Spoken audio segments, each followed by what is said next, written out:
శుభోదయం మిత్రులారా, నా ఊహల ప్రపంచానికి స్వాగతం, సుస్వాగతం. Aashiqui episode 84. Santosh car park చేసి ప్రతాప్ మిత్ర సెల్లార్లో నడుస్తూ ఉండగా ఆమెని పరిగెత్తుకుంటూ సంతోష్ దగ్గరికి వచ్చి కళ్ళల్లో నిండి నీళ్లతో సిరి అని మాట రాక ఆయాసపడుతూ ఉంది. ఏమైందామని కంగారుగా అడిగాడు. తనేనా ఆమని అంటే అనుకున్నాడు ప్రతాప్ ఆమని చూస్తూ. సిరి సి ఆమెని ఆయాసపడుతూ ఉంటే ప్రతాప్ వాచ్మెన్ని లేవమని అతని కుర్చీ తీసుకొచ్చి ముందులా కూర్చో, నువ్వు కాస్త కూల్ అవ్వు అన్నాడు ప్రతాప్.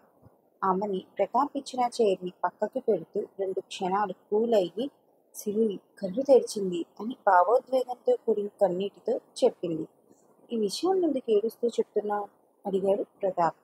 అవి ఆనంద బాష్పాలు స్టూపిడ్ అని ప్రతాప్ని తిట్టి, నిజంగానా, వాట్ ఏ గుడ్ న్యూస్ ఆమెని, పదా చూద్దాం అంటూ సిరి దగ్గరికి వెళ్తూ అన్నాడు సంతోష్.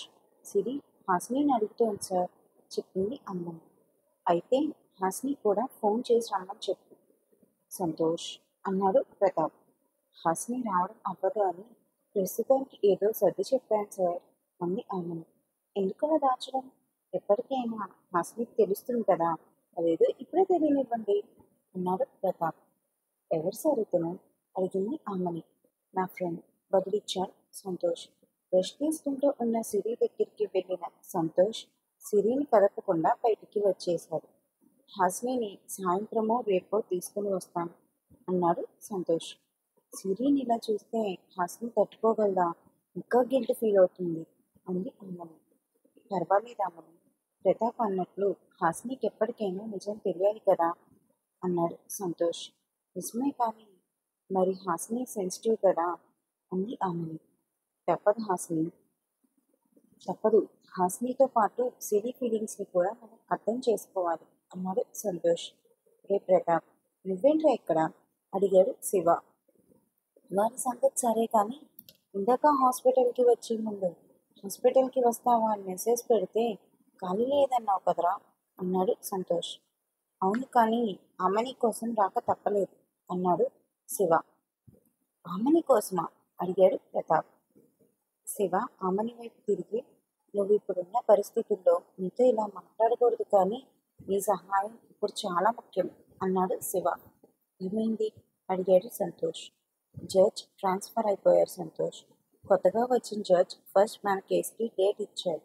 అంటే ఇంకొక 5 రోజుల్లో కేసు క్లియరింగ్కి వచ్చింది మంది. ఇప్పుడున్న ఆప్షన్ మనం ముందుగా అనుకున్నట్లే ఆమెని యామినికి అప్రూవల్గా మారడం ఒక్కటే అన్నాడు శివ. నేను సాక్ష్యం చెప్పడానికి సిద్ధంగా ఉన్నాను సార్ అంది ఆమెని. నీ నిజాయితీ నాకు బాగా నచ్చింది ఆమెని. తప్పుని ఒప్పుకోవడం అనేటువంటిది చాలా అరుదైన లక్షణం.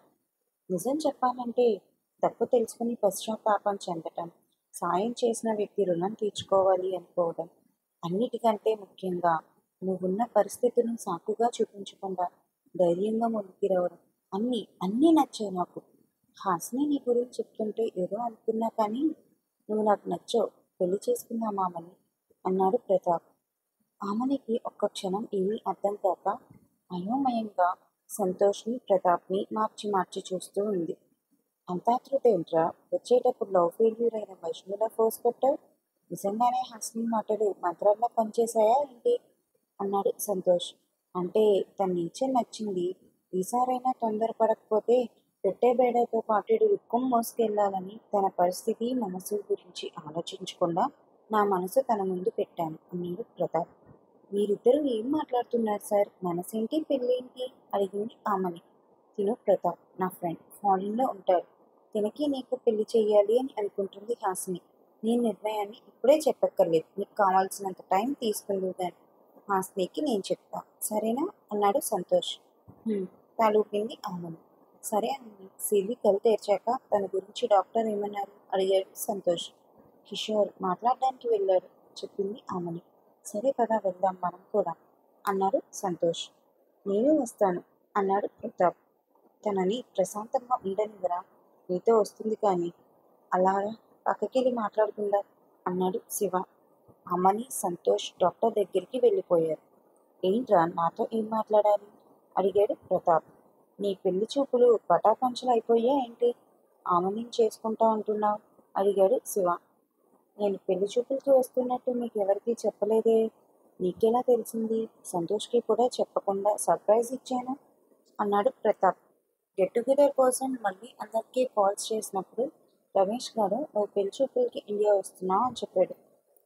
వాడొకడు ఏది దాచుకోలేదు. నేను మీకు సర్ప్రైజ్ ఇద్దామని చెప్పద్దు అని వాడికి చెప్పాను కూడా. అయినా వాగేశాడు నీ దగ్గర, వేస్ట్ ఫెలో.